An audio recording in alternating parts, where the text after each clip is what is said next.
Hello, everyone. Good morning to all our participants and to the attendees of our discussion.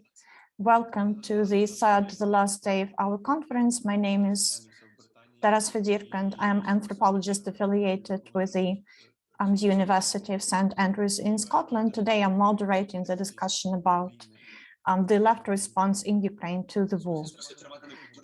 The discussion will take place over 1 hour and a half approximately.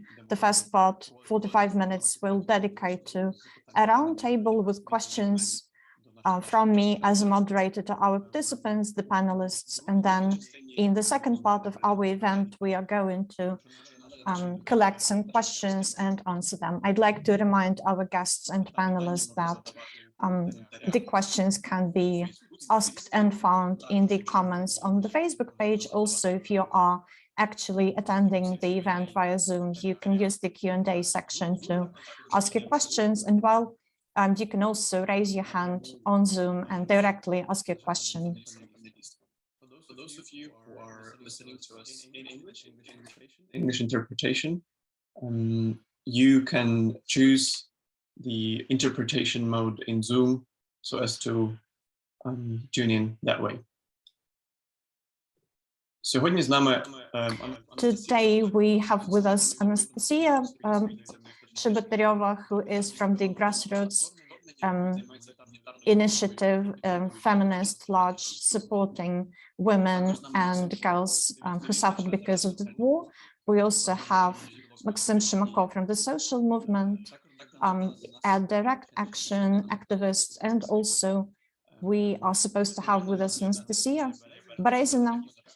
She is an eco-anarchist and a member of the grassroots solidarity collectives and initiatives, as well as Serhiy Movchan, a member of the Anti-authoritarian volunteer network, the Collectives of Solidarity. In order to start our discussion, I would like to ask all of our panelists today, first of all, I would like to ask you to talk about your activity after the 24th of February this year. So how is your volunteering organized? How do you help people? How do you support them? And then, after this short introduction, to enable our listeners to learn who you are, what kind of work you're doing, the next question. So hello everyone, my name is Anastasia, and today I represent this grassroots initiative, Feminist Lodge. Before the war, we were engaged in cultural and educational events, and then also we provided psychological support to women and girls, and the 24th February this year changed our direction a lot. After the full-scale invasion, some members of our collective left the city, Kyiv, and some people remained in Kyiv and decided to take part in other initiatives, but very soon we learned that we joined many volunteering and humanitarian headquarters and initiatives, and we found that the feminist perspective is lacking in our activity. We would like to focus more on the support of women and children, because we see that those categories are much more vulnerable in terms of social and economic crisis, like the one we're facing today. So we wanted to pay special attention to their needs. That's why we decided to conduct our activities based on our previous network, a network of supporters and partners in Ukraine on all the territories, including the occupied territories. So our aim is to help those people who have less chances of receiving humanitarian aid through mainstream channels, like, for example, people from those regions who are left on occupied territories where there are no humanitarian aid, green corridors like Kherson, for example. So volunteering would involve going to those territories to help people, meaning some kind of support, material support, some kind of help that is provided thanks to money donated by different people. So, for example, we would help people in the Kherson region with the help of support for women who are mothers for children, like, for example, finding food supplies, foodstuffs for newborns. And then medicines. That would be also something that we took to those territories. So covering the basic needs, this is what we try to do. That's what we started from, the basic needs of women and girls. Although before that, we basically focused on different needs like cultural and educational needs, but then we understood that it does not really make sense to pursue this direction, perhaps on the same scale. So we focused on basic needs. We also helped occupied territories like Zaporizhia, Kramatorsk, where the situation was also very difficult because there's a city very close to the front line. We tried to use our networking opportunities, all the connections we had in the field, so to speak, in those localities.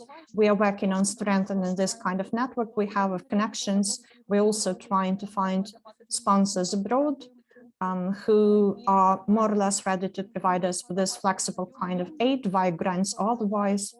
And then we have many friends, many acquaintances, many contacts abroad. We are trying to rely on our feminist connections, female connections abroad, in order to involve them in supporting Ukraine. So this is how we are working right now as this feminist large initiative. Right now, we are all of us back in Kyiv, the members of our group, and we are planning to engage the community. We'd like to support, to connect with those people who are left in Kyiv. We'd like to reestablish our connections, to start organizing small-scale events in order to build coherence in the community, also to involve those people like IDPs who arrived in Kyiv, having previously lived in a different place. So we would like to strengthen, to build the community. We believe that together we are stronger. Our team actually has worked during the recent months. Very often we have people volunteering with us, but volunteering just based on some individual resources because they've lost their jobs and maybe a place to live. So we know that partially we can cover, for example, the expenses based on the funds, the money we collected. For us, this is very important to support our volunteers, to support our team of volunteers in this way. Thank you. Thank you, Nastya. Maksym, would you like to tell us something about your work? Thank you, everyone, and I'm very happy to be here today.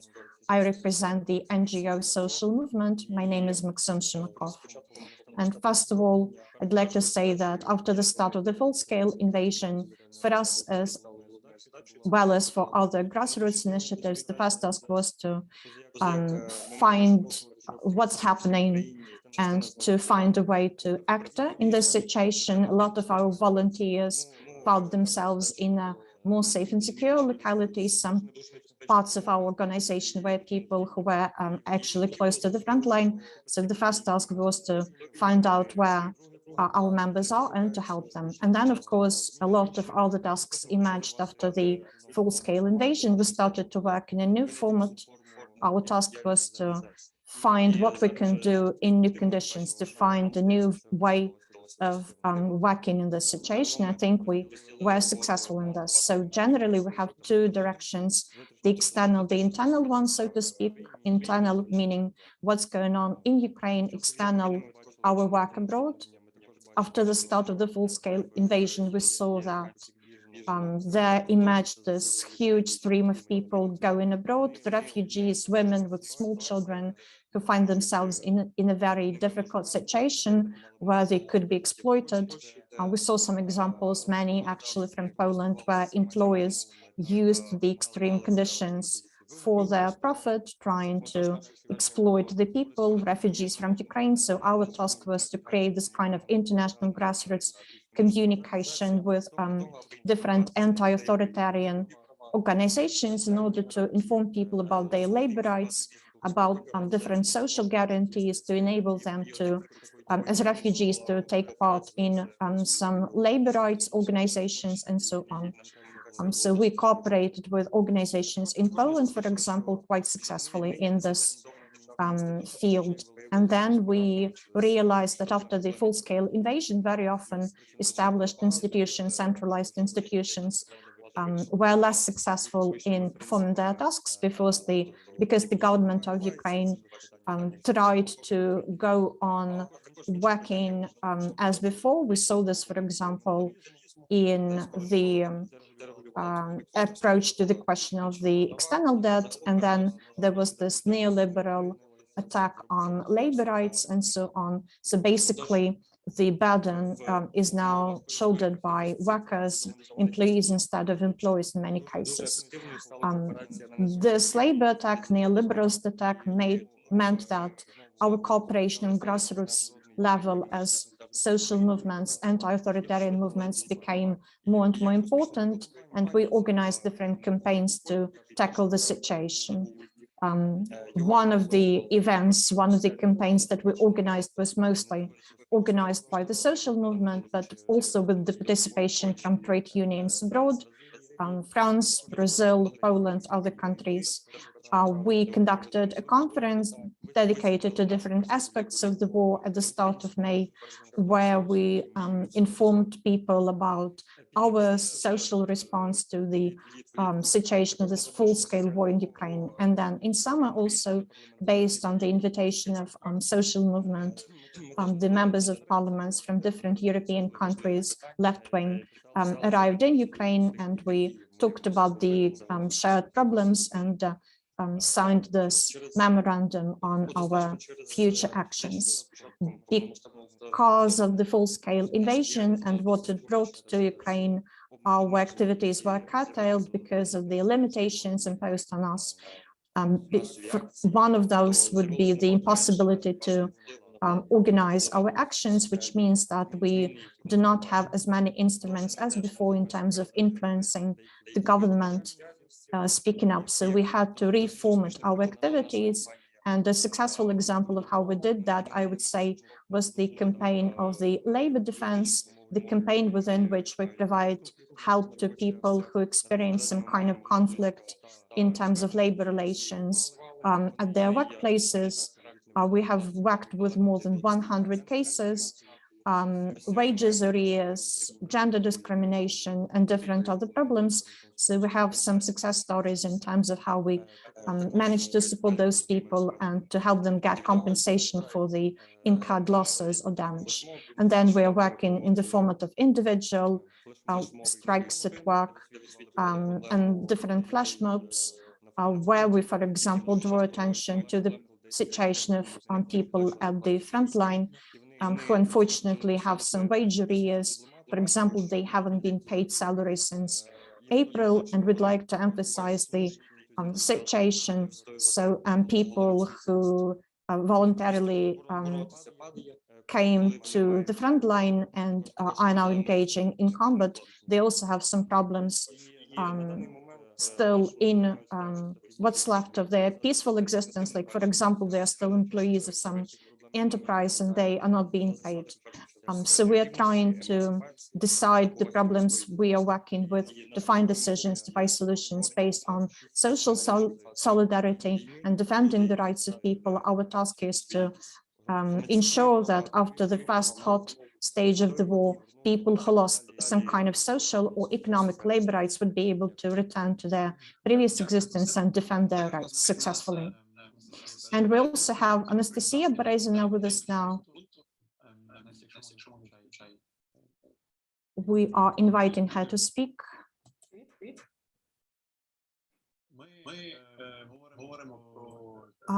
So Anastasia, we are talking about the initiatives, different initiatives after the 24th of February in Ukraine, about how the work was organized. So can you tell us something about how your work went on after the 24th of February?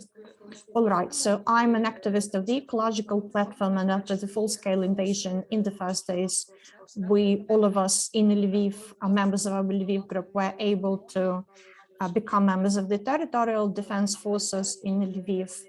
But me and some friends of mine encountered this situation where self-organized defense forces had some channels of communication, but when we tried to contact them. Unfortunately, they ignored all requests from women and from girls to join territorial defense forces. So then we looked at how the solidarity voluntary initiatives are developing in Ukraine, and we decided to join this area. It was the only opportunity for us to take part in the work being done. The volunteering, the grassroots organizations, we wanted to join, was the organization represented the same principles that we uphold in our work. We basically focused on ensuring logistics, organizing a warehouse in Lviv, worked a lot with humanitarian aid arriving in Ukraine for territorial defense forces, as well as for volunteers. We needed to pack those goods and then send them to people needing them. What I was inspired by is the solidarity connections imagined between ordinary people. Like, for example, you have some social capital in terms of people you know, your neighbors, your relatives, and so on. And basically, this small network of connections becomes this network that engages in volunteering and sending the necessary aid to the front line, to the hotspots in Ukraine. During the recent months, we have seen many examples that inspire us. This kind of grassroots, for example, activity, the activity of grassroots organizations that were maybe less engaged in social activities in Ukraine, but also we saw some examples that disappointed us when it comes from ordinary citizens organizing themselves. In many cases, they still do not see themselves as a real force. They think that the main activity lies with the government of Ukraine, which is not really the case. Ordinary citizens are doing most of the work. And as for me, I would say that our volunteering initiative only started existing as a real project a few weeks before the full-scale invasion, and the project was inseparable from the ideas of our past work.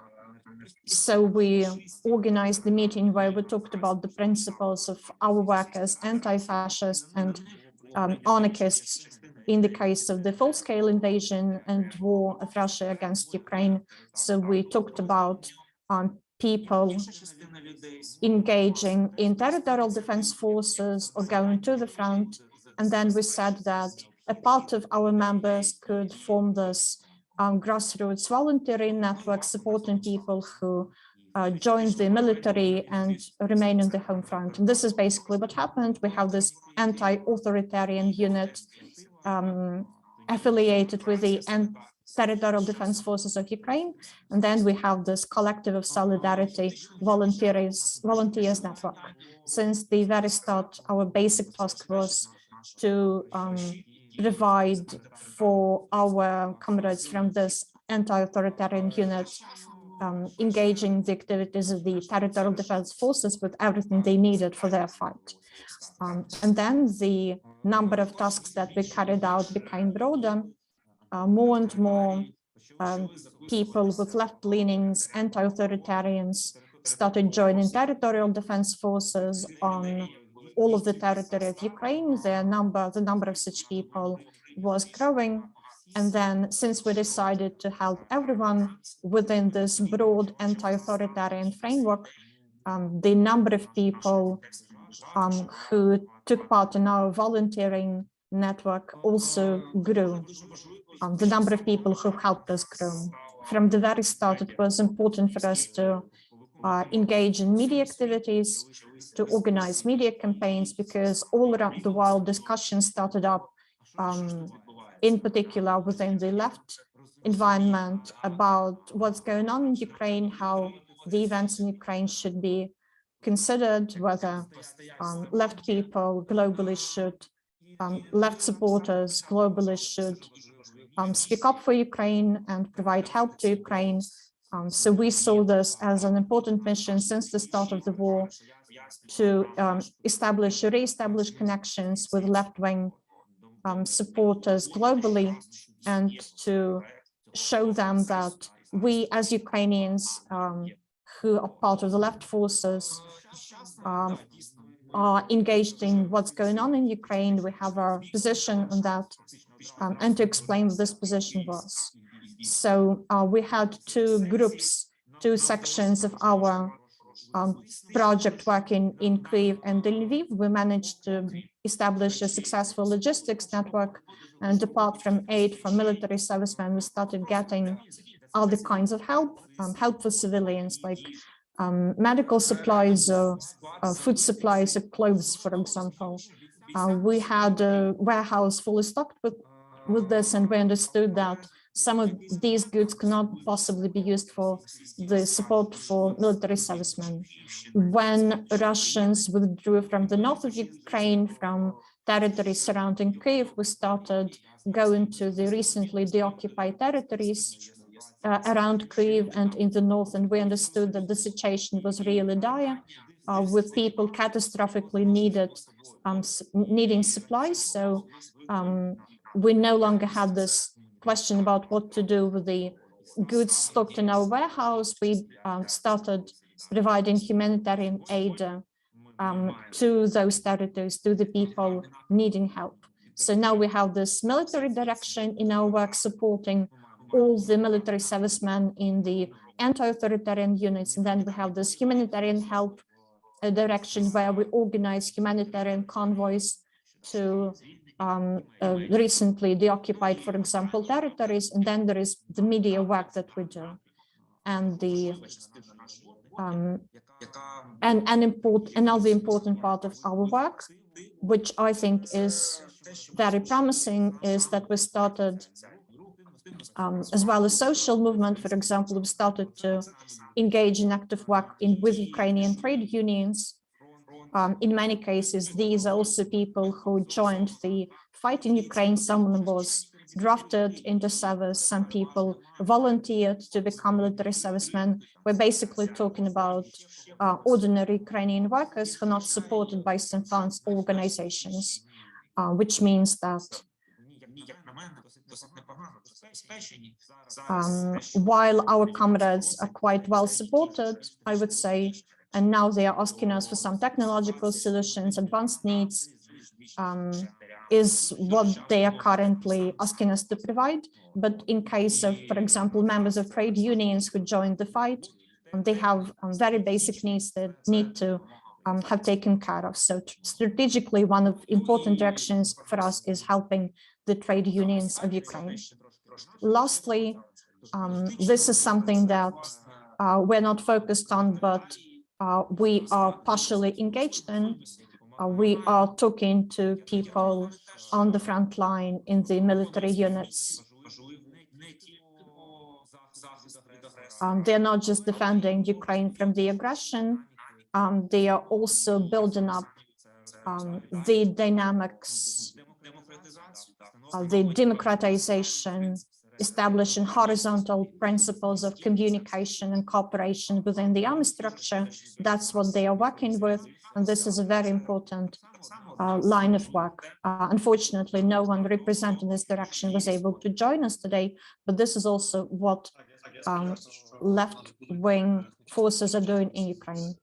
I do hope we'll get someone from those people who are now fighting, but I think that it's good that you mentioned them. You mentioned a very important topic. You mentioned this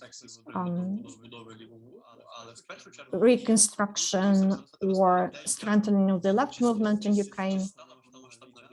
So I would like to ask you, first of all, whether the full-scale war gave an opportunity, provided this context for the establishment and strengthening of your networks. You mentioned, for example, providing supplies, basic needs for people in the occupied territories. So how was this done? Did you base your work on pre-existing connections in Ukraine and abroad? Or did you perhaps, on the other hand, establish new networks, new connections, which then became the basis for the strengthening of generally the networks in Ukraine. Thank you, Ras, for your question. Actually, it was both things. First of all, we addressed those who we know, those whom we trust, but of course, our network grew a lot.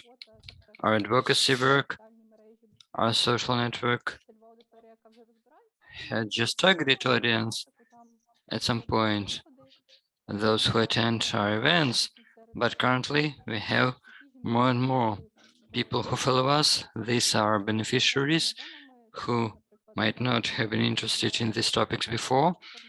That's why we changed our media direction, and we're explaining the most basic things at the moment in the social media. Let me tell you about some interesting case. We have been passing some humanitarian assistance to occupied city of Berdyansk. We found a local activist who lived in Zaporizhia. So we were able to deliver our assistance to Zaporizhia, and she was to deliver it to Berdyansk. And the driver saw our boxes and he saw our title, Feminist Lodge, and he told an idea that I remembered.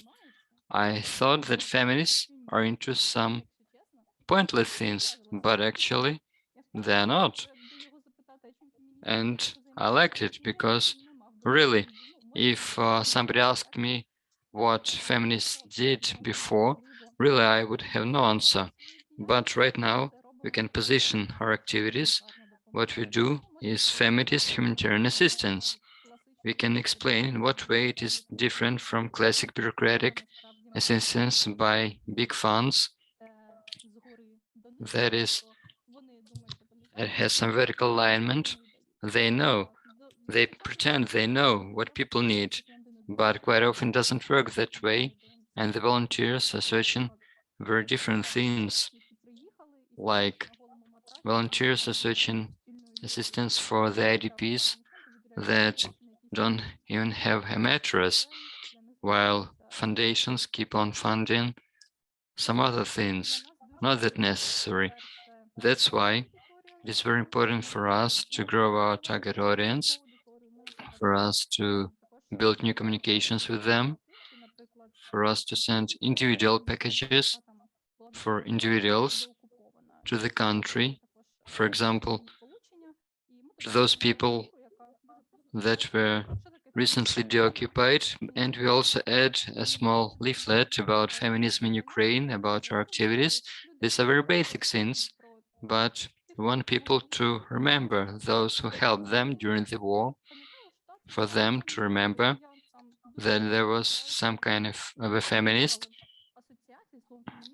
for them to have positive connotations of the word feminism, positive associations. First, we didn't think a lot about it, and we had some feedback about us being great people and us having a nice initiative campaign, but we are not just nice people. It's important for us to present that our network is being expanding, and it's very important for us to position ourselves, for us to have political influence for our activities, to transfer into political activities, because everything what we are doing is just background for the further recovery, for the further development, for us to show that we are doing lots of good things. But you know that, what about people outside our circles? We want people outside our circles to understand this. And this is the thing that we are working at. That's why, thank you. Who wants to provide another commentary? Let me also remind you that you are supposed to speak not that fast, because there is an interpreting.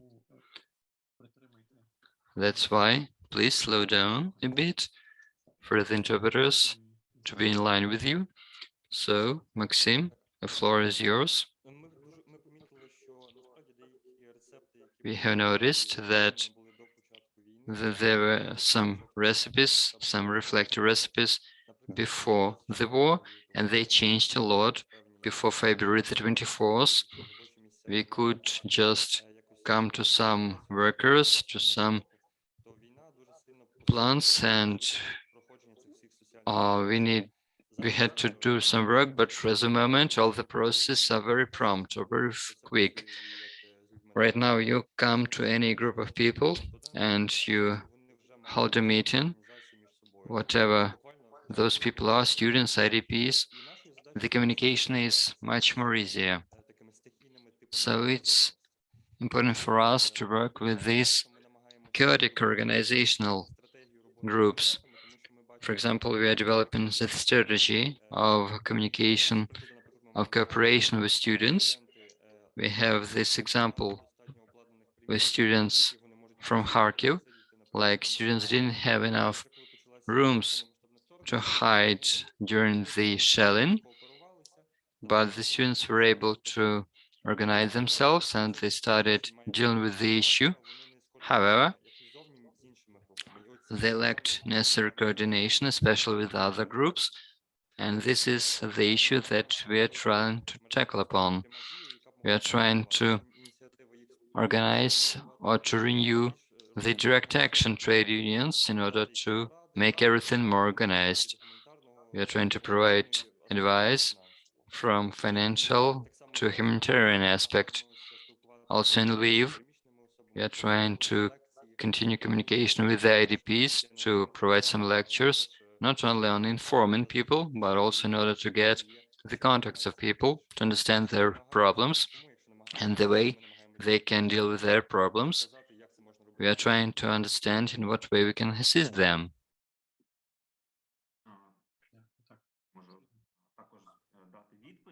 I can also provide an answer. I would like to do this slowly. The very name of our initiative, Solidarity Collectives, says that we are not just some sustainable community of the same-minded people. No, we have very different people of very different groups. That's why I like a lot to see a person from environmental platform. They are our key.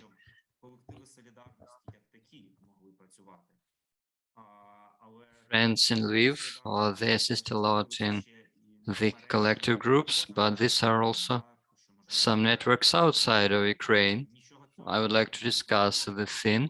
Nothing would be possible without our activities being supported by people from Poland, Germany, and then a snowball starts.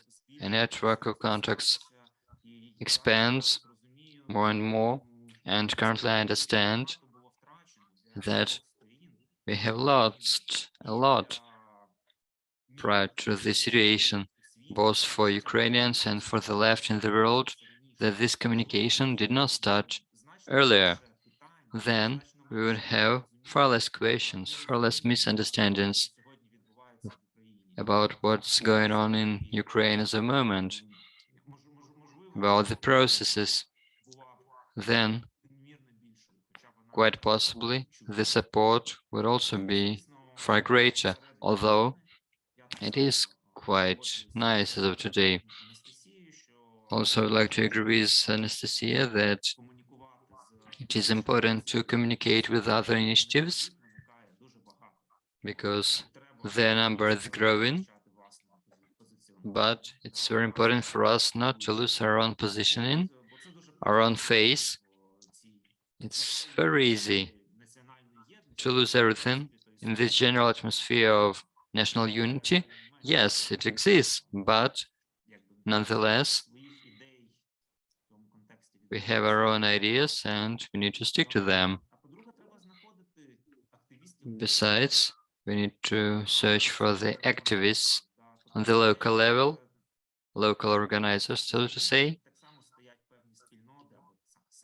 who lead some local communiques, quite often, they know much better what they need than we do.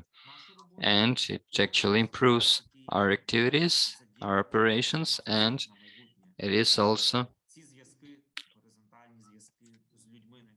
the thing that gives us understanding what to do in future, because we'll keep all these contacts on the local level long after our mutual victory, when our fight will continue.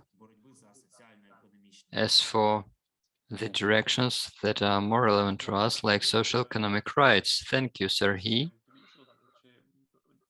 Anastasia, would you like anything to add? Yes, I would like to say that I like this consolidation of anarchist and vegan initiatives that started right after the full-scale invasion. There were just small groups that were dealing with their own questions. They did not communicate between themselves, but currently we have communication between various groups. For example, vegan food was provided to us from abroad, and we provided this type of assistance to vegan kitchens, to vegan fighters. Previously, we had maybe some bad communication, but right now everything is reestablished because we have one enemy and we fight together. We have the needs that we are trying to support. Moreover, we have better visibility. I like the thing that Anastasia told us. Yes, it is growth of reputation of feminists, of anarchists, of vegan anarchists, because we retain our own positioning in the society. For example, we are part of the Solidarity collectives, and we are focusing on assisting people, victims of the war, but still we always remember that we are not supposed to harm animals, because yes, we underline that all kinds of humanitarian assistance must be vegan, and I like that vegan combatants in the armed forces of Ukraine are also visible. They can be seen in the internal structure of the Ukrainian army. I just learned that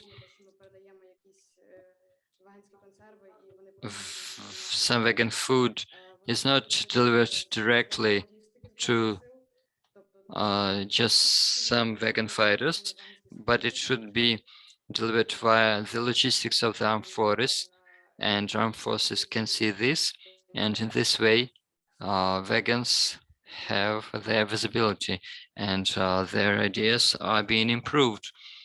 Yes, really, so there was kind of a transformation. Okay, yes. In this way, we can see some chaotic cooperation, some ongoing cooperation. I can also remember some words about Maidan of 2013-2014. If you speak about borrowed civil society, which is grassroots groups of workers, of people, of sports clubs that have been mobilized by themselves, but not based on the formally existing organizations of civil society, they were actually the basis of the revolutionary cause of Maidan. I think right now we are speaking about something very similar. Maksym, you have spoken about some chaotic cooperation between workers, between student collectives.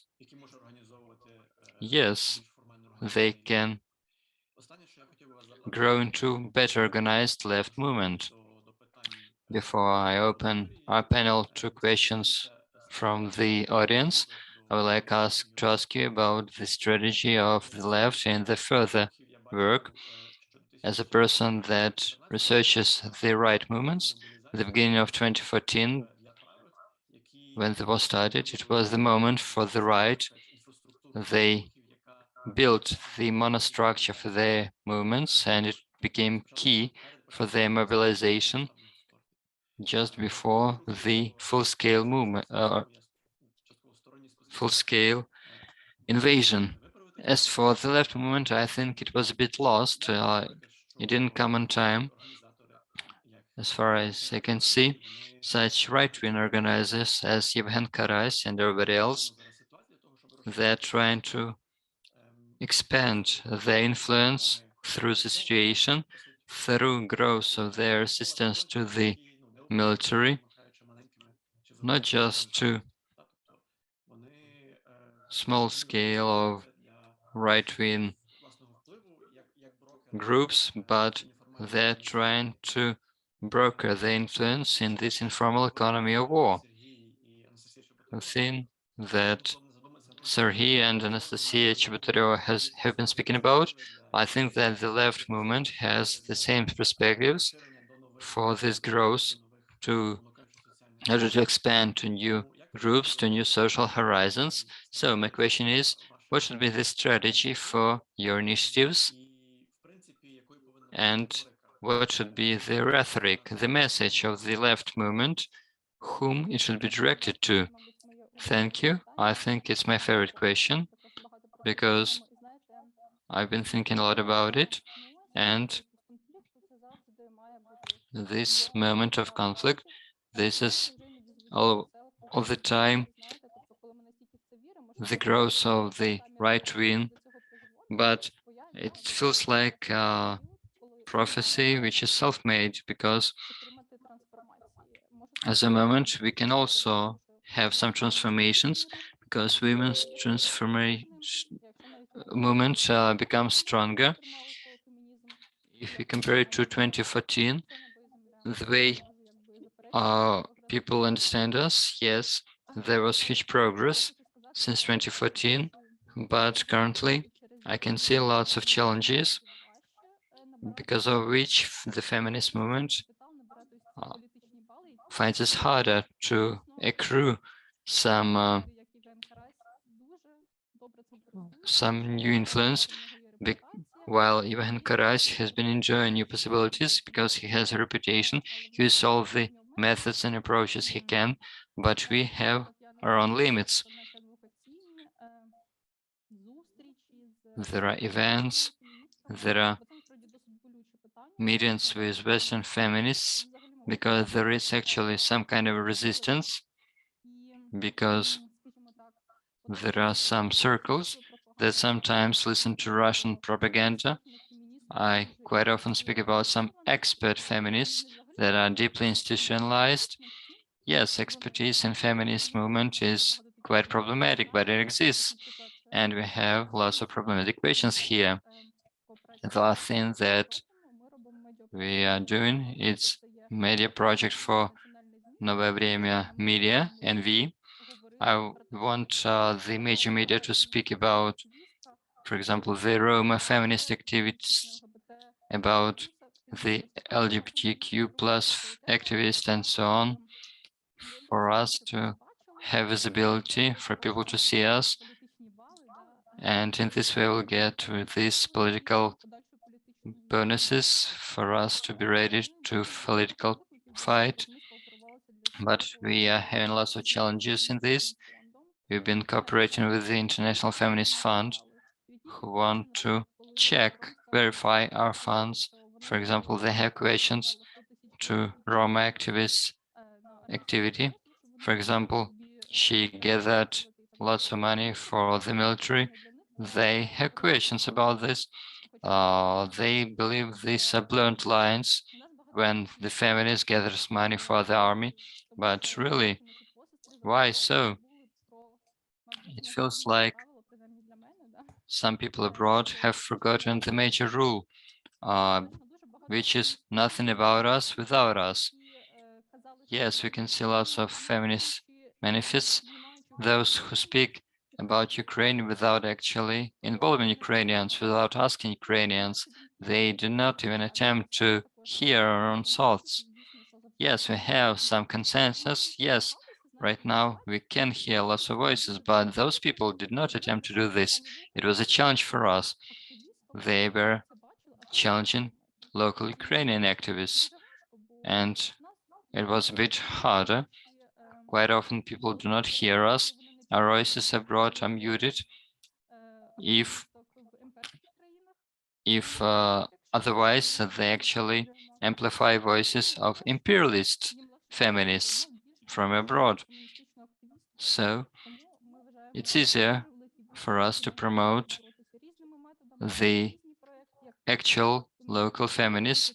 That's why we do the best to fight to promote our own ideas, because we have the potential necessary, and there is a number of journalists that are fluent in this topic, that they can influence the national media, because our social media accounts, of course, they do not have the same influence as Hromadske, Новое Время, Ukrainska Pravda, but when we attempt to work with the major media, sometimes, yes, we have some problems, but it's much easier for other people to find consensus. And I think it's our internal political situation that is actually preventing us from having more influence. It might be used either against us or for us in the time of recovery, because Ukraine is being preparing for the recovery.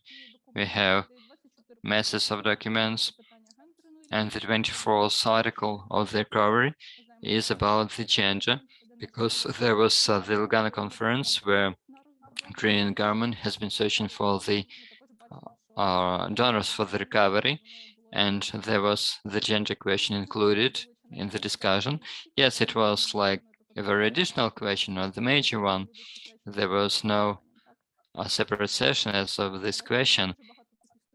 I mean that we have some structural changes, but I hope that we'll be moving in the right direction, that we'll be able to develop the political strategy, and we'll see the transformational society after on, because reputation is very important as of today. People will listen to those people with the authority, and it will be the new truth. So we need to help people, and these people will respect us. They will perceive us in a different way. That's why it's very important for us to deal with these questions, to raise these questions, and in this way we'll be making proper political steps. We'll be raising the necessary topics for us to widen our political influence. Then we'll speak about what's possible for us. For example, what about labor rights? Quite often people do not understand this. They don't listen about arguments here. That's why the very concept of reputation, that's why we need to get political influence, not just to repeat the same things from more and more. Thank you. Maksym, would you like to comment? Yes, so going back to what has been said about the right forces, I think that us as leftist organizations, we are unable to build one centralized organization that would be able to solve some problems directly. And there are many reasons for this. There's stigmatization of leftist ideas in society, some kind of stereotypical vision of the leftist forces, and so on. So I think that to start with, we need to work with different grassroots initiatives, small organizations targeting particular specific problems.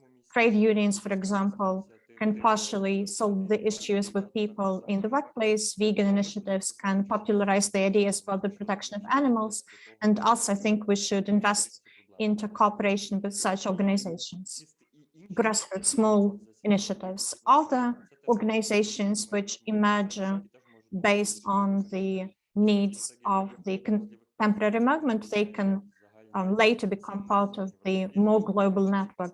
We all defend some common principles like universalism, for example, and we think that the role of political organization, socialist organization, which could unite Ukrainian leftist forces, this is something that we see as our task in social movement. And this is not about creating some kind of inflexible apparatus to guide everyone and govern everyone. It's to, the task is to create this sort of network of connections through which we we would be able to communicate and after all influence the social and economic policy of the state.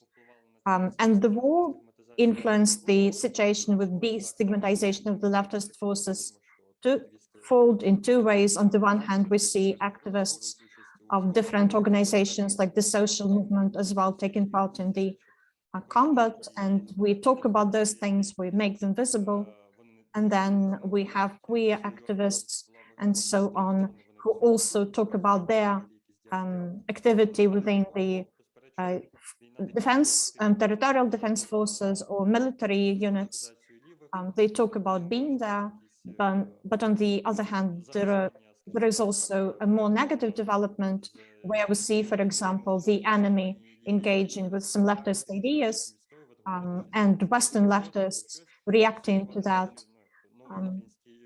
Talk about this new Ukrainian movement that we have here as nationalists, etc. So we need to also cooperate internationally to be visible and work internationally to remember that the war, after all, showed the agency of the leftist forces in Ukraine, enabled us to cooperate more actively with different partners and organizations abroad. And if we continue to develop this cooperation, this will help us to strengthen our connections and our position, to show our vision of the problem, and also within the country to establish the network of connections which would enable us to sooner or later arrive at a political position, political stance that would enable us to influence the situation in the country in general. Thank you, Maksym. I would like to remind our listeners that you can ask us questions via the chat or raise your hands and then ask your questions personally. So let's start with Anastasia. All right, so I would first of all mention that not all members of the ecological platform consider themselves to be members of the leftist movement. We are basically considering ourselves to be eco-anarchists. We all came from some kind of anarchist background. So we see this parallel between the oppression of nature by humankind of different species via husbandry, for example, and other exploitative practices. So for us, the main aim, the main motivation for existence as organization is not influencing some kind of social processes in the country. For us, this is all about getting rid of this people-centered, human-centered approach, moving away from this human dominance on Earth.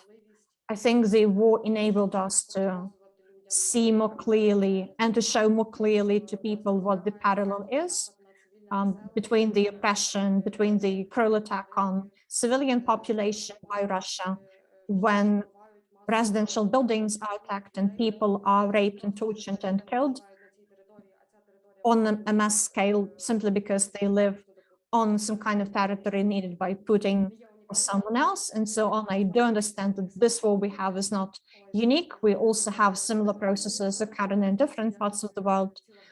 So there is a parallel between this and that general position that humanity occupies on Earth, with us coming to new territories and oppressing and eliminating what's there, what's naturally there. So I think it should enable us to draw some lessons on coexistence on our planet.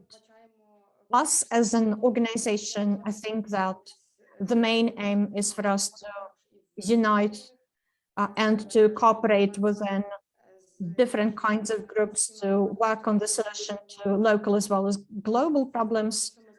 It's important for us to cooperate with all the initiatives that are close to us ideologically after the war.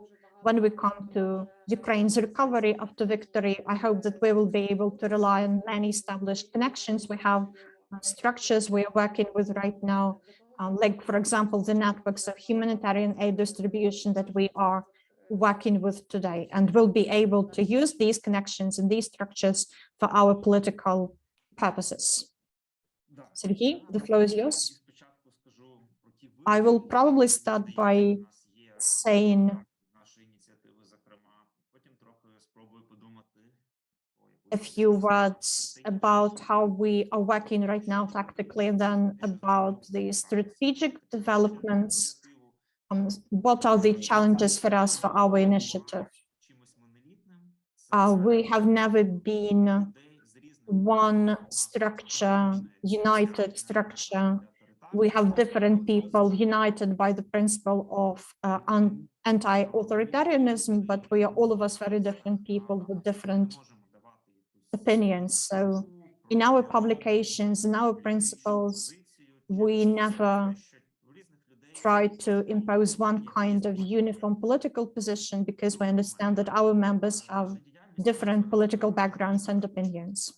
Secondly, our activities are very practical in nature. Very often we don't even have the time to work on some kind of theoretical, intellectual product that would explain what we're doing and why, what has been done. We are partially doing that, I would say, but that is not the priority for us. We are engaged in practical work, first of all. And the practical work itself also involves the problem of communication with the audience. We try to talk as much as possible to Western leftists, to Western anarchists, telling them about what's happening in Ukraine, talking to us about things which seem obvious to us, but they are self-obvious for Ukrainian audience, for Ukrainian public. It's not that important to communicate them to people within Ukraine. The key figures, the target groups we're helping are our comrades, after all, as has been mentioned. So let's say there is someone from the right, like the National Trust, who starts helping the wider audience. In our case, we receive target funds in order to support members of our left-wing movement. And this is what we inform people about. We try to go beyond this structure, but basically we're still working on helping people affiliated with us. And then there is this structural question. There is this quite big interest in Western media to anarchists in Ukraine, to leftists in Ukraine. They are interested in our activities. We can hear a lot about Ukrainian nationalism. In many cases, this is not justified, I would say. In contrast to that, Western audience would like to read about Ukrainian leftists and what's happening with them. Even mainstream, I would say, Western media are ready to engage with the topic. We say very often that we are not given the voice. We are unable to speak, but very often in the West, we are heard much better than we are heard in Ukraine. Ukrainian media basically do not work with this topic, do not address us, are not interested in this topic, consider it to be too politicized. So they are afraid of being blamed for example, repeating the words of Russian propaganda. Ukrainian right forces have also done a lot in order to equate us with that. So one of the strategic tasks, I think, that all of us are working on is trying to redefine anti-fascism, which has been the term, the concept, which has basically been stolen by Russian propaganda, by Russian forces. We need to prove, and we are working on that, and proving that if you're anti-fascist in Ukraine, you are against fascism, against Putin. And I think this should define, and also what we have been doing previously in terms of tackling all these questions. This has been done quite correctly. The fact that we are focused on practical issues, this is something that we have been doing always, and this is an absolutely right direction. But I think that we need to also redefine, to change something in how we are working. I think we should. And maybe this is even being done by some people in Ukraine. Maybe I'm mostly basing this on my own experience, but I think we should invest more into establishing connections beyond Ukraine and also beyond leftist groups, either in Ukraine or abroad. We need to establish long-term connections with people in the fields, in particular localities, grassroots initiatives. We need to start talking to Ukrainian media more. We need to start being represented there. I'm happy that for the feminist movement, this is something where they have more success than us, perhaps. And we need to begin communicating our principles, because continuing to tell people that what Russia is doing is imperialism is obvious for us. But we also need to start talking about Ukraine, about its recovery and reconstruction, the topics that are very relevant even today.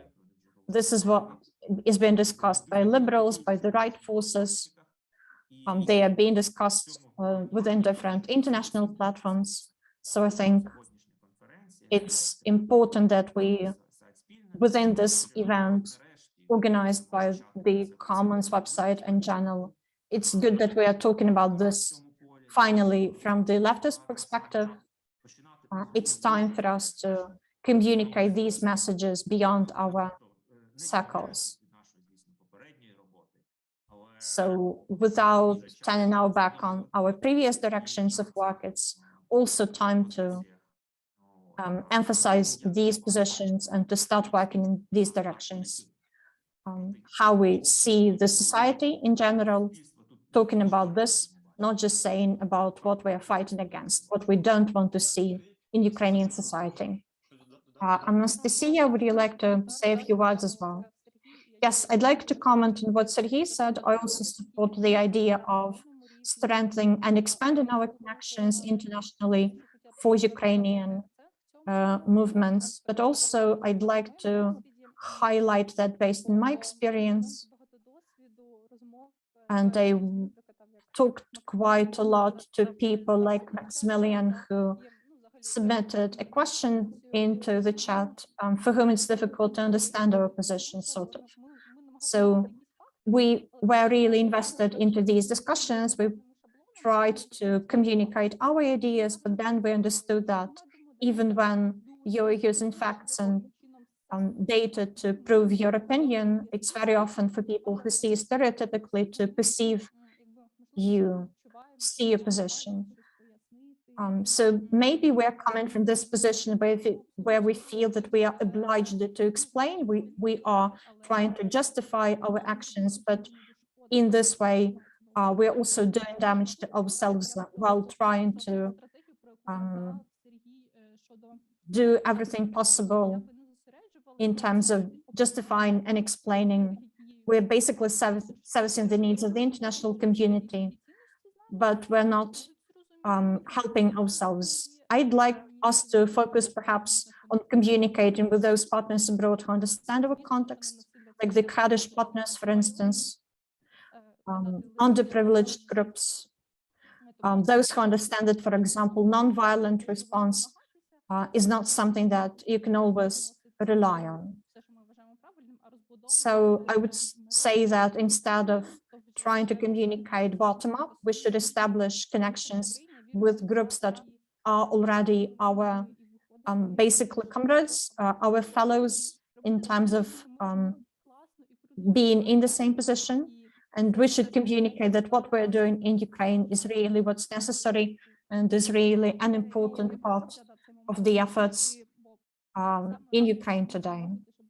So I'd like us to remember that while establishing these connections and solidarity, we should focus on groups that are really in solidarity with us. Thank you, Anastasia.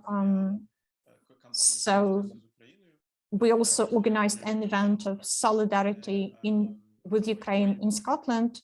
I attended the event during which two speakers who attended the conference of the social movement in Kyiv at the end of summer talked about having to rethink their prejudices in terms of humanitarian aid and military aid. Anastasia mentioned this, Serhiy mentioned this. There are some things that seem obvious to Ukrainians, leftists or not leftists, but are not obvious for people abroad. I was pleased to see that this movement in Great Britain was able to transform this perspective, that people in Great Britain were able to see the world and the situation in Ukraine from Ukrainian point of view. And we now have this question about Western political activists in, for example, German socialist movements who are demanding that Ukrainian soldiers fraternize with the Russian soldiers to stand up against the Ukraine bourgeois and the Russian regime. And from this perspective, we can say that we do not like that Ukrainian left does not engage for peace and internationalism between the warring nations.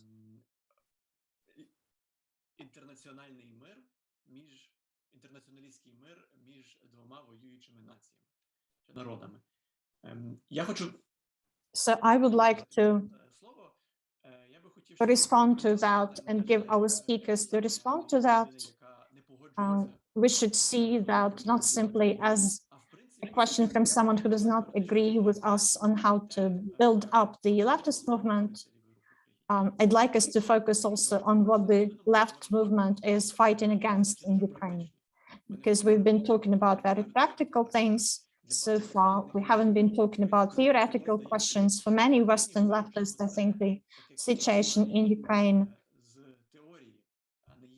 is something that they see from the lens of theory. Very often they talk based on those positions that they occupy about the collective piece, about the collective left, although actually we understand that different groups within it could have different interests and different priorities. Thank you.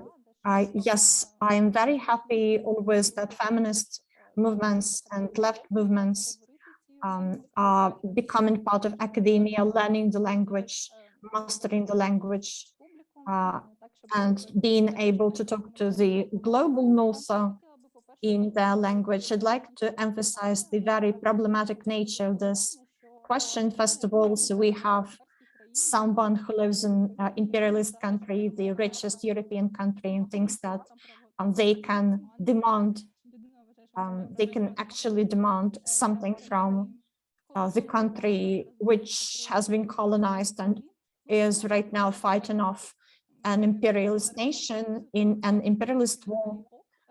So is it okay, first of all, to approach this situation from such a position? I don't think this is an anarchist position. I don't think this is leftist position, first of all. And then I also want to say that theoretically and practically decolonization of empires is important for us.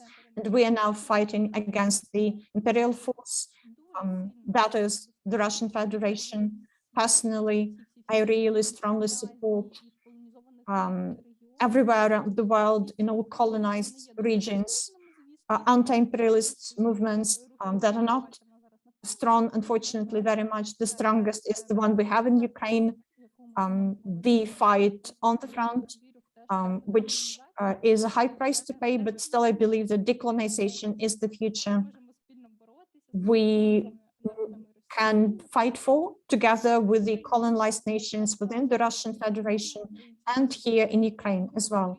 Ukraine has been colonized for many centuries, and I think this influences the way we position themselves in our relationship to not just the Russian Empire, but also European empires. So thank you, Maximilian, for basically emphasizing what I talked about in my speech. For me, a question illustrates the challenges, the problems we encounter when we try to communicate with people abroad. I think that this kind of approach that your question reflects is not leftist, not anarchist, not solidarity-based.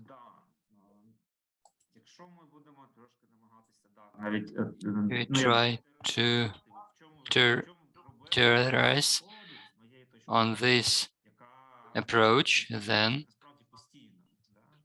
we'll see the issue that we are having all the time, if you regard it in theory. So, dear Mr. Maximilian, you say that you are from the left wing. I think you are from the Marxist.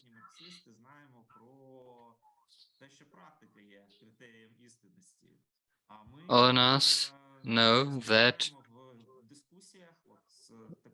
what is the practical issue, but such people usually use deeply theoretical arguments.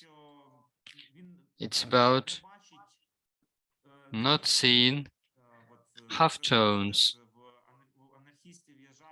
You see, the anarchists have a joke that anything that is not anarchy is fascism. Here, we are seeing like the same. We have two bourgeoisie countries, both are led by non-workers, by non-working class. They are having a fight.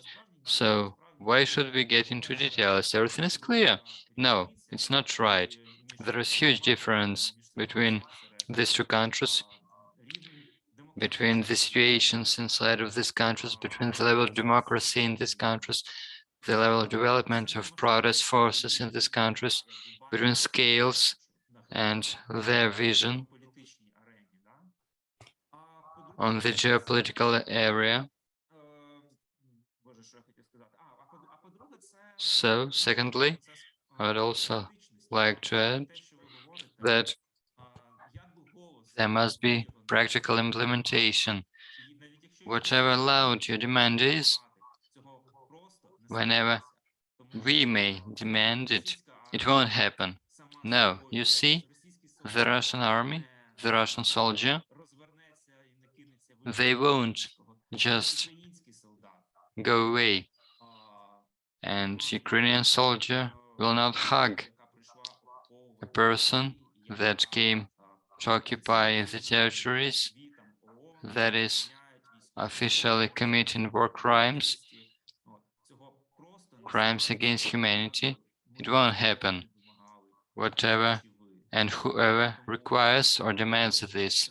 So I'm sorry, there is some reality, and we are the Ukrainian left movement, either anarchist, feminist, or ecological. We have a consensus here.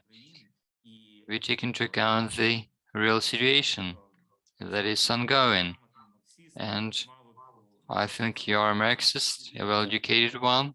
You are supposed to make a research and then stipulate your demands. Anastasia? Yes, I would like to agree with the words of Anastasia and Serhiy, and also to add our answer to Maximilian from the practical point of view. You see, the anarchists and participants of all kinds of left movements in Ukraine, as well as all population of Ukraine, they're consolidated in their fight against Russian occupiers due to one reason: our very existence, our existence of movements, existence of our movements for vegan emancipation. It's under threat because these movements won't exist under Russian occupation. All our liberties, all our activities that are going on in Ukraine, although they meet some counteraction from the government and some state institutions, still We have right to exist as a moment, and we can promote our vision, our ideas in a rather free way, while in Russia we will be put in jails or we would be killed even. Yes, very brief and smart idea. Maksym? Yes, I agree, Serhiy, because really this wording was completely theoretical, and from this point of view it may sound right, but reality is different. Before the war, before the 24th of February, yes, we had some solidarity, at least with some Russian social movements like RSD.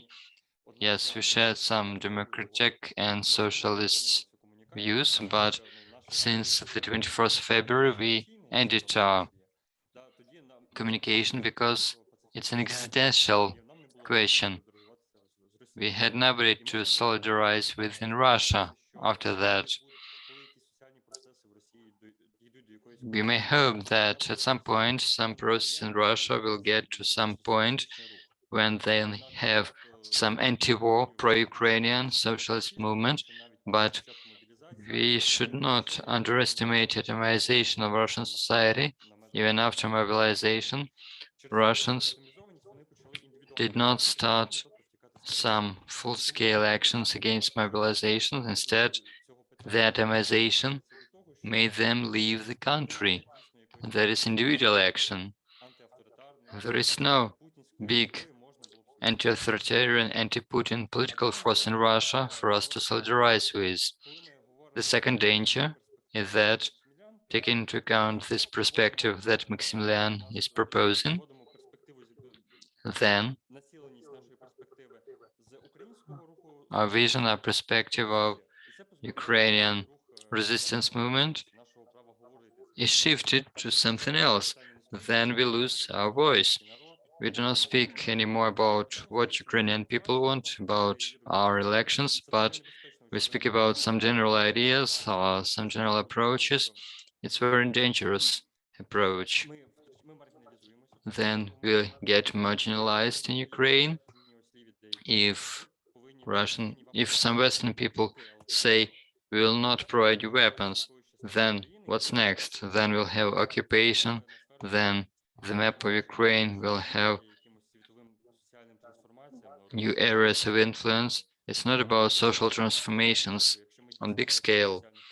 If we want social transformations, we need to support supplies of weapons to Ukraine, the occupation of occupied territories, and support of Ukrainian sovereignty, subjectivity.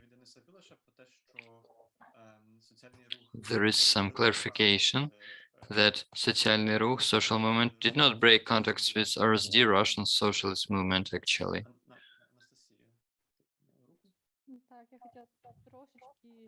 I would like to make some additions to words by Maksym.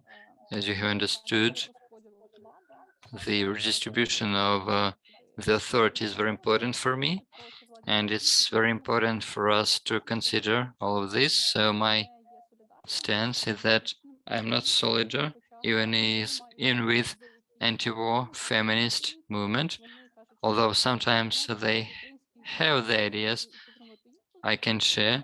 They can say, let's listen to Ukrainian women, but the picture is different. You see in the West, this movement, which is actually marginal in Russia, and Russian activists are extremely marginalized. They're about art activism, so they're deeply into art, some individual projects, so they do not influence the situation in Ukraine. However, they were able to attract attention from the West because the West was able to understand them, like they're part of the empire and they are against the imperial war. So it's a bit hard for the West to understand the resistance of the colonized people against the colonizing power. So if I try to support the Russian feminist resistance, then I would simply amplify them, and my voice would not be heard. It's very important for me to make my own choice. I have no solidarity with them because we should be speaking on the same level, otherwise it's not the feminist way. Thank you, Anastasia, for this clarification. There is a huge discussion in our comments about the actual position of the German left as of Ukraine's war. So let me remind you that our discussion is about Ukrainian left, first of all. So a last question, please. Please ask your questions. And once again, this discussion is another illustration. And when we speak about the war in Ukraine, about Ukrainian left, Ukrainian anarchists, eco-activists, anarchists, people want to speak about something else. Yes. So I would like to pass floor to Serhiy, and we have a commentary from Mr. Yurchenko. I think that our Facebook audience cannot see it, so the comment. I would like to see some left movements in European countries, especially in Germany. I would like to see them being active and being focused on fight against their own local oligarchs and providing a good example for Russians, for example. So, Serhiy, I would like to say that this discussion is actually taking place, but I don't want this discussion to end. It's very important for us to explain our own vision, but that very left movement in Germany, it's quite various. So we are actually very grateful to a big number of our comrades from Germany who were able to make a huge, well-seen contribution. For example, anarchist Black Cross from Dresden, this initiative was able to concentrate a big portion of work of our collective. So we cannot underestimate their contribution. Some people do not belong to particular groups, but they bring vehicles to support Ukraine. Like each month, they bring at least one vehicle to support Ukrainian efforts. So my own impression is that, yes, it's great. It's the power of solidarity. That's what it should look like. I can see it, I can feel it. Big number of volunteer initiatives that have appeared in the first days of the war, they ceased to exist actually. Some came back to their jobs because they couldn't work, couldn't abstain from work for that long time. Some lost their interest. Some were not able to provide the assistance anymore. Our initiative is still working, mostly due to global solidarity, but it's mostly kind of a misleading information because it's just a small portion of the international solidarity that could have taken place. So the actual power of international solidarity, if it was able to grow, to happen full scale, then it would be extremely big, extremely strong. These networks that are forming, they will be of use in future, not only when we speak about wars, but also in very different cases. That's why it's very important for us to speak, to have discussions, to explain, to communicate, to find new ties because it amplifies us. It makes us stronger. Thank you, Serhiy. We have a comment from Oksana Duchak that cannot speak on herself. So, dear Maximilian, first of all, why do you think you are entitled to demand something from Ukrainian military? Secondly, I have no issues as a cooperation with Russian anti-war movements, but the third thing is that progressive anti-war Russian movement is very weak. It makes no difference, unfortunately. It's not effective. And Ukrainian society cannot just sit and wait until this movement grows and becomes effective and will be able to overthrow Putin. And the fourth stance is that it is an imperialistic war of Russia against Ukraine, which means that we are supposed to end the assault, the attack. So any demands to Ukrainian defenders that are limiting them or that might limit them, they actually support the aggressor. That's why we should be limiting aggressor. So also there's Catherine Summary, who's telling there is a European network which includes Marxist and non-Marxist people that support Ukrainian resistance, either by weapons or in other ways, and all kinds of rejection and resistance to war in Russia, whatever exists. So she's also directing us to the ENSU website. I'd like to comment briefly on the previous question about why German left forces cannot give us this example of overthrowing the oligarchic regimes they have in their country. I actually thought back in time and thought about the part of the German protest movement I admire and would like us to emulate in Ukraine, about the practices of occupying those parks or forests or green spaces in city in protest against construction development. I see this as a grassroots example of fighting back against oligarchs, huge corporations of developers and construction corporations. And I think that this is something that could be done in Ukraine, in Germany.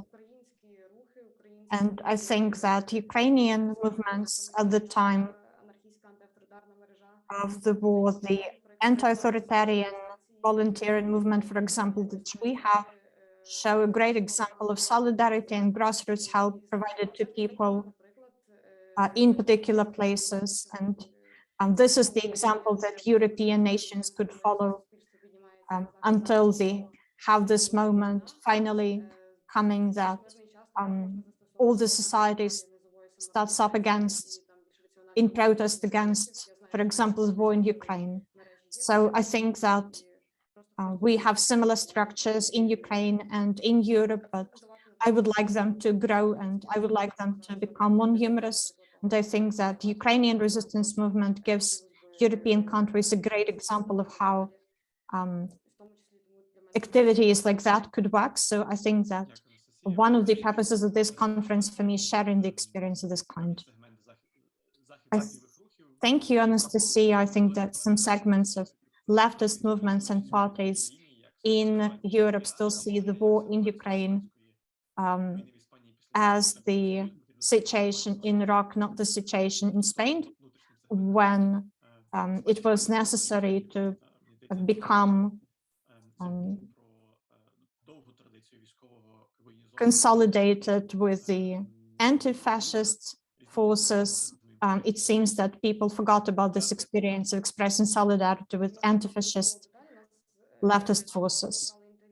And one comment, we conducted this interview recently, asking where the question was, do you see yourselves as part of the tradition of the Makhno movement in Ukraine? As far as I remember, the answer was yes, we see ourselves as this historical tradition, because as 100 years ago, the anarchists in Ukraine are resisting against Russian occupiers, aggressors, but also we see some modern challenges, and we see the Western imperialism more transparently than before. And within this roundtable, actually, we saw some examples that illustrates that. And also the modern context involves the aspect of the oppression and the destruction of nature. This is the moment which is important for me, so I'm always trying to go back to this. I think it's important not to lose that part of our agenda, not to forget about it in the current war context. We also have this question from Facebook from Alyona Lyasheva saying, so right now we are all for demanding weapons, but what do we do after the war? Do we demand that the defense industry, nuclear weapons, for example, such aspects should be or shouldn't be developed in recovery? And then what do we do about places like Georgia with the occupied territories? Do we express solidarity, and with whom? I think it's a good question.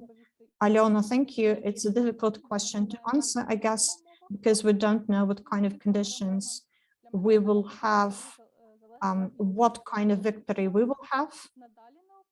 I think that the answer to your question about weapons and the development of the industrial complex depends on what we arrive at. So let's think back to Ichkeria wars, for example.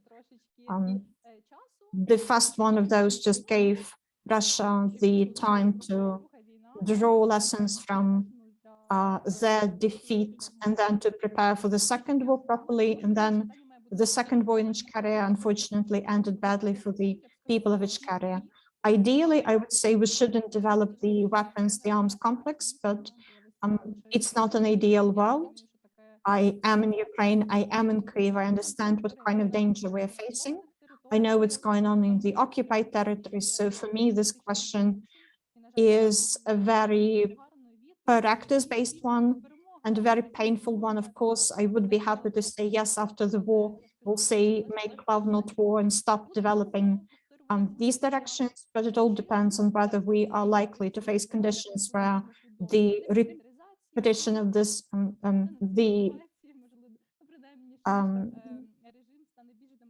new emergence of this situation will be likely, but perhaps the collapse of the regime in Russia will happen, or the regime would become more democratic. So if we see that there is no threat for Ukrainian society, no threat of this situation being repeated, then the answer to the question would be we stop developing the weapons complex, etc. And the second part of your question, yes, of course, we have to express solidarity with other oppressed peoples. The first people to contact me after the full-scale invasion were activists from Bosnia and Herzegovina and other places like Georgia, because they knew based on their experience what we are undergoing. So for them, it was much easier to understand our experience.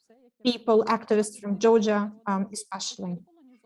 Those peoples that are colonized in the framework of the Russian Federation are also our allies, although unfortunately right now they do not have enough political influence in Russia, for example, the consciousness, even the desire perhaps to achieve the autonomy which they had before the Putin regime came to power. So we are running out of time slowly, so very brief responses, please. And I have another question. I'd like to comment on the previous question as well, although it's difficult to do this briefly, in fact, but still, a lot will depend on what the war will bring us. The conclusion of the war will bring us. Personally, I think that the world needs a new global movement against nuclear weapons and in favor of de-armament. But unfortunately, there are problems that are always repeated time after time. You have a couple of imperialists who never take part in this movement. So part of the world is being de-armed, the part of the world is, on the other hand, accumulating weapons. And this creates challenges and risks. Personally, I would like to see this movement emerging at some point again, but this is definitely something that the world needs, because we see right now how one country can manipulate others, can blackmail other countries with nuclear weapons and try to impose their will upon all the peoples of the world via such means. Anyone could do that, any other country. It's not just about Russia being the bad country, the bad sheep. Generally, that's the problem with having the weapons of mass destruction in the world. And the possibility of controlling those countries, big countries with global ambitions who have nuclear weapons, weapons of mass destruction. As to the movement we should support, maybe shouldn't support, I always was in favor of supporting progressive anti-colonial movements, but we always have to make sure we don't make the mistake made by our Western colleagues very often when we need to listen to people in particular countries, particular regions when deciding which movements to support and how to support them. We have no right to impose our vision, which is informed by theory purely, our vision concerning who has the right to become deoccupied, decolonized, etc. We need to hear the voices of those people who are directly concerned with this. We need to get their grassroots vision. Personally, I am always in support of all the progressive liberating movements. Anastasia, there is a comment from you. I'd like to briefly respond to this. For me, it doesn't matter what kind of progressiveness or democratic nature the future potential Russian regime is characterized by. For me, it's still the regime that has many occupied territories, occupied, colonized parts. And for me, this war which we have is anti-colonial, anti-imperialist war. Until the last dictator dies, there should be no rest. This is the slogan I had today, and I totally agree with this.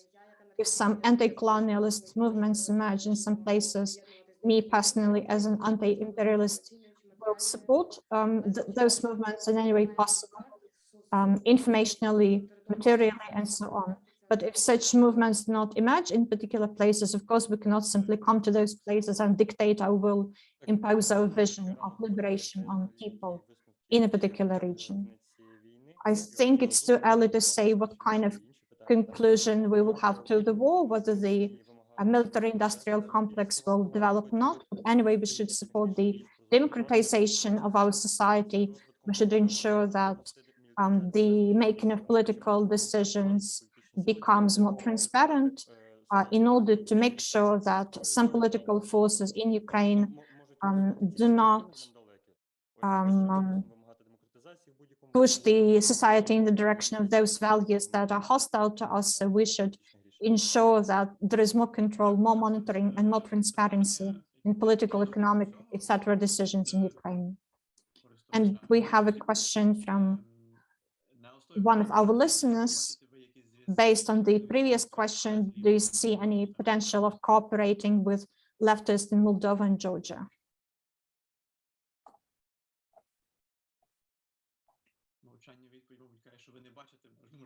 You probably do not see any possibility of cooperation since you're silent. We do have some connections with a part of leftists in Moldova. A small delegation arrived at the start of 2022, before the start of the full-scale war. But these connections are quite weak. Plus, and I see this as a problem because when we communicate, we see clearly that the processes now countries very much alike.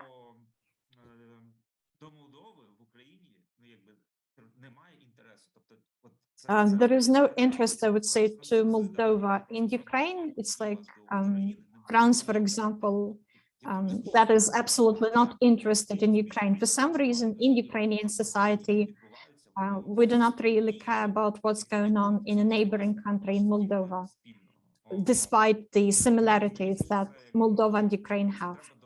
I think this is something that we need to overcome. We need to establish these connections and to communicate and cooperate with Moldovan comrades more closely. Same goes for Georgia. We do have some connections with them, but they are not structured, they're not comprehensive for now. But this is also that we see as a priority to develop them. Maksym, a comment from you? Not sure about Moldova, but in Georgia, we do have some contacts with the activists there.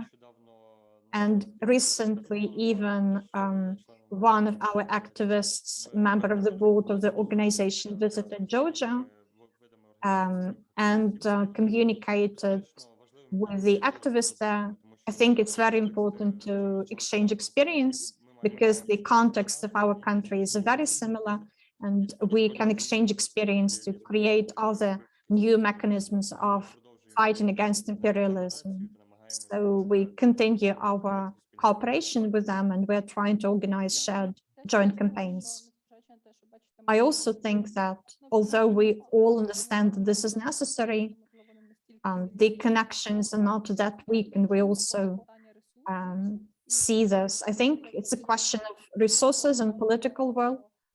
So when we talk about Georgia, Moldova, about us, about the movements that are partially marginalized, in a situation where you have limited resources, we understand internal struggles within Germany better than in Moldova, simply because the German movement has more resources and is building connections in a better way.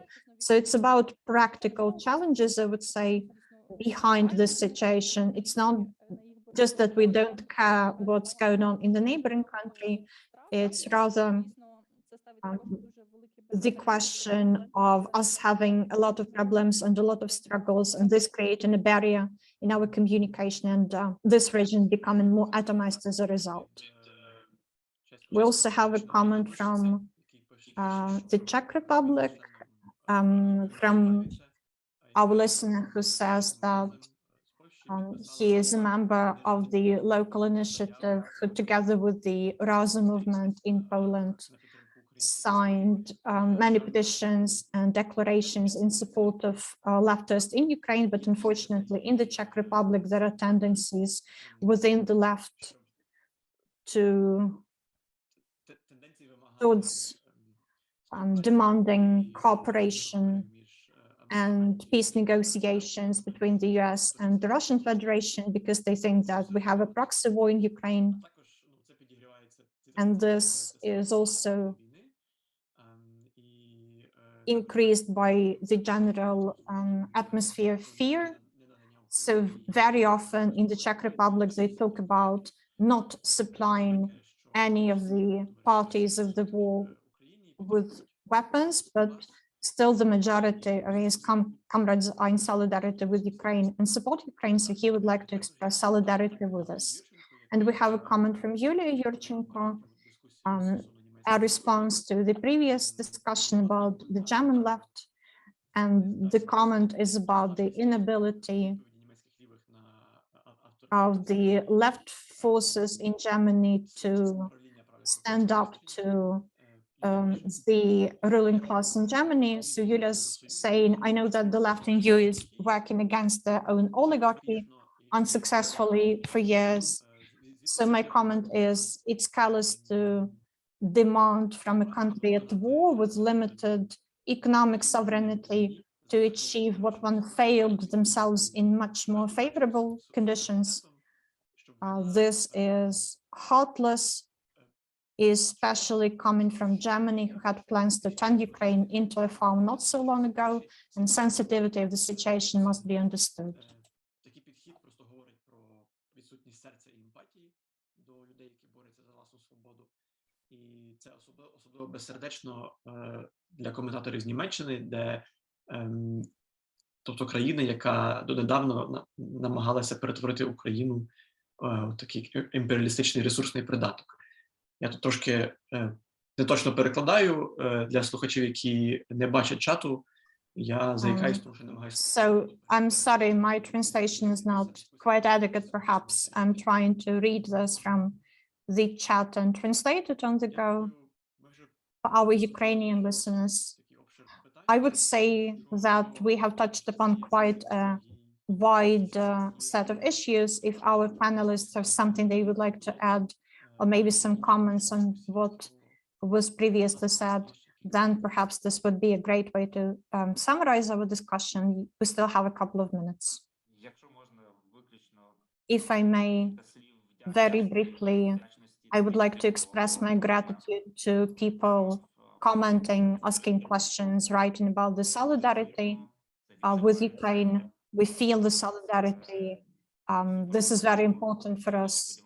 And I hope that this expression of solidarity will grow into something in the future. And I would like to express gratitude to the Commons Journal, the organizer of the event.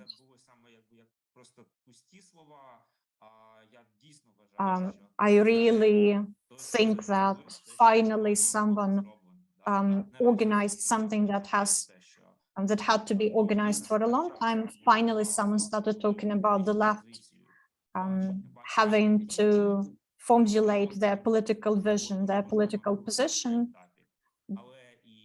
in a new way.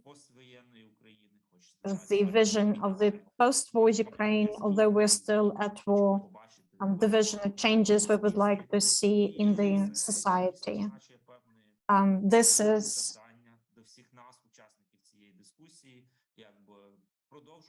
is a challenge for all of us, but also an inspiration to all of us who continue working within the framework of their project, their organization in Ukraine, doing what we are doing. I would like to join these wishes, and I'm very grateful to the organizers for this platform. We were able to speak about our activities. It was great for discussion, the platform for the development of strategic aims. It's just the very first thing that I thought about, because we are dealing with practical things all the time. So it's great for us to have this space where we can find points of cooperation. It's very great. It's great. I appreciate it a lot. I'm very grateful to you, Taras, for moderation. I'm grateful to all the viewers and commentators. It was a great experience for me, although I was quite critical today.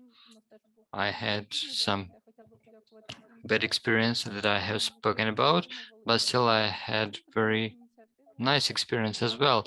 So I'm very grateful for those who supported us from abroad, for those who believe in our ideas that we are promoting. So I feel all the solidarity and attention that my movement didn't have before. So I'm very grateful to all of you for these few hours. I join these words of gratitude, and let me underline that all these comments that supported us are very inspiring. And we also had some criticism, and it was great for the dialogue. We were able to speak out our position, and we attempted to persuade people that did not agree with us. So it was very productive for us, not only to speak with the audience, but to have discussion between ourselves, to have some contact between our organizations. So I'm very grateful to organizers for this event. I would like to join to all these words of gratitude and to the Commons Journal and to everybody that was asking questions and posting comments.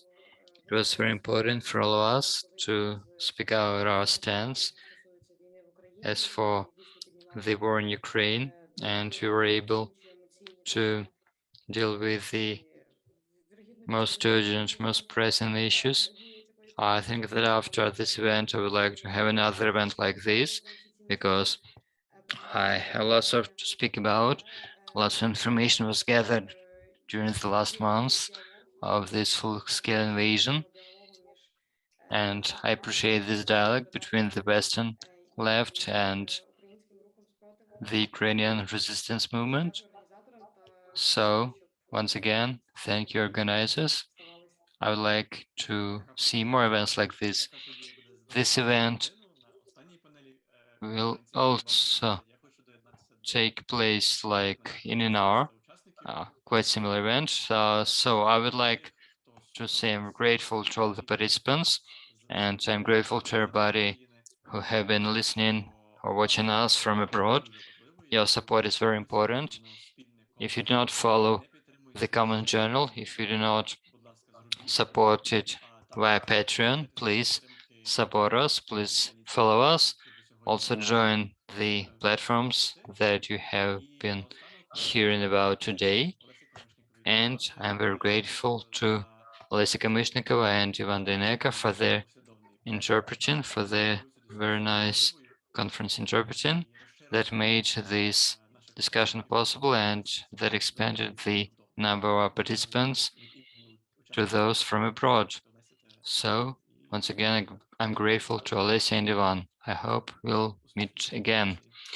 So have a nice day.